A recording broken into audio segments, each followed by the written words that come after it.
Trying to take a picture for my thumbnail. Look who decided to join my little flatbed here. Get out of there, brother. He likes my truck. I mean, can you blame him? Look at this thing. Dude, I'm trying to get a thumbnail, man. You're ruining the shot. Oh, I thought he was gonna go for a drive. Look at him, he thinks the cab lights are flowers. That's funny. Oh, there he goes. Finally. Hello. Welcome back to another video. Hopefully this one will be quick. I'm just covering my trailer here. I had a follower ask me if it was 3D printed, and I told him no, it was polystyrene. And he asked if I could make a more in-depth video, so here it is. This was before I had the 3D printer, the Bamboo Lab printer, and Fusion 360. So all this was hand built. I'm just gonna go over the tools I used and just a quick little overview of the trailer. Most of this stuff can be bought at Hobby Lobby. This blade comes in handy. Any styrene piece, I recommend using this type of blade to cut. It gives you a nice clean cut every time. Saw blade, hobby saw, also from Hobby Lobby. I don't really use this so much when I'm working with polystyrene. This is typically for when I'm modifying the AMT model kit bodies. Pencil, obviously you gotta make your measurements, marking somehow. This smaller blade is nice for, just doing some fine trimming, cleaning. I wouldn't recommend trying to cut pieces with this because it bends, so you won't get a nice clean straight cut. This little drill is also from Hobby Lobby. It's sweet. It's got very small drill bits. If you want to drill, make some holes. If you want to set, little 24 scale screws or whatever you want to do, this little hand drill is pretty sweet. I'll get into this stuff later. Talking about the trailer here, I recommend getting your chains. These are fake jewelry chains from Walmart. Definitely get them from Walmart rather than Hobby Lobby. They're going to be a lot cheaper and you're going to get a lot more.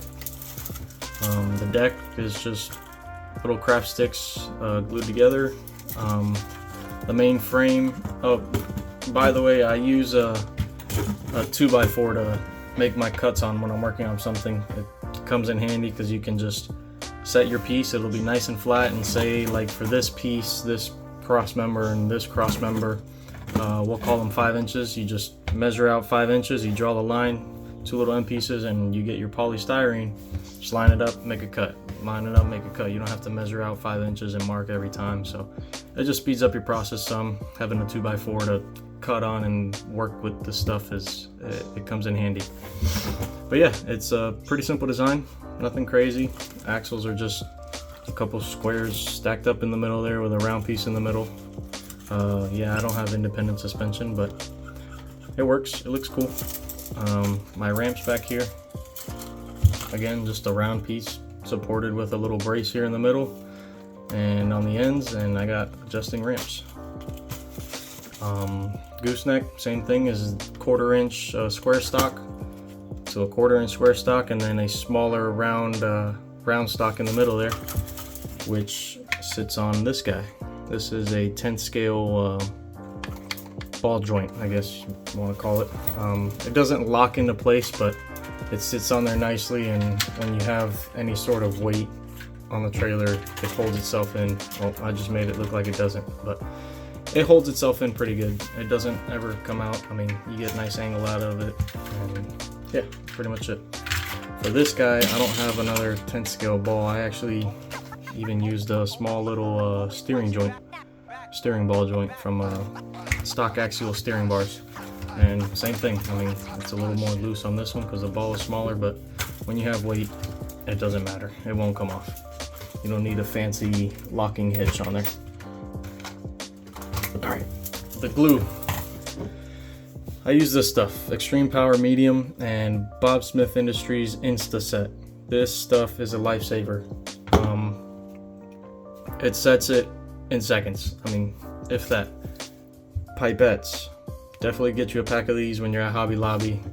I can't tell you how many times I've had glue bottles dry up on me from doing it the traditional way, cutting a little notch off. And not to mention, it also leaves not so clean, glue globs everywhere. This was one of my first projects. This was before I started using pipettes, so yeah, it's a little messy, but it does the job. The black paint helps hide it a little bit. So, but yeah, with the pipettes, you just take your cap off. You know, I already done it, but you just dip it in there, suck some glue up, and you can get all the way down to the bottom and get your full use out of your super glue bottle. I don't like wasting stuff when this little bottle's $6.99 or $5.99.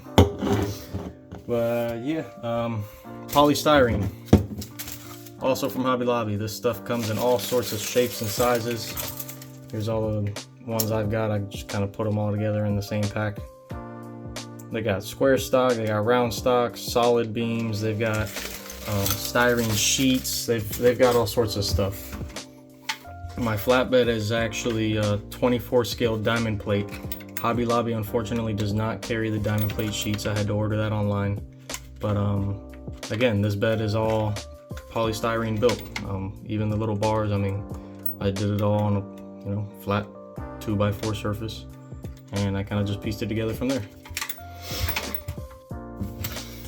Let me show y'all real quick how fast this stuff works, just so y'all see I'm not exaggerating it. Say this is your, you know, frame piece. You're gonna get you a little bit of glue there.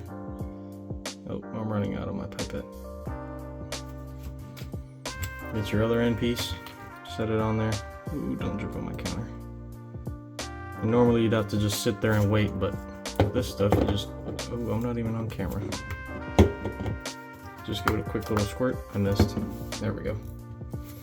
I don't know if you can tell on camera, but the glue will start to turn a slight shade of yellow once that stuff's getting to it.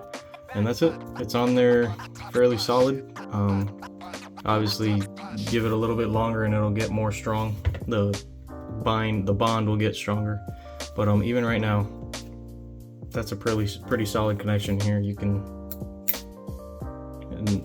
tell I kind of just pried it off because it wasn't fully dry, but even not fully dry, it's still a pretty strong connection. So I mean, this stuff works great. This trailer's lasted me 2 years now. I think I've only broken the gooseneck part, and that was because I dropped it. So it holds pretty well. And yeah, I think that's it. If you guys have any trailer ideas, obviously I have the 3D printer now, and I'm learning the Fusion 360 program so I can make stuff on that. But if you want to see me build something out of polystyrene, drop some trailer ideas, or I don't know, anything, whatever y'all can come up with, and I'd be more than happy to build something out of them, because I haven't touched this stuff in a while now that I have the printer. So I wouldn't mind starting another polystyrene build. So just drop some ideas in the comments, and I'll get to it. That's it. Thank y'all for watching. Hope y'all learn how to use some polystyrene, just some simple basics. I'm not a professional, but I wouldn't say I'm a beginner. I mean, once you get the hang of it, it's pretty easy. And yeah, please like and subscribe. Until next time.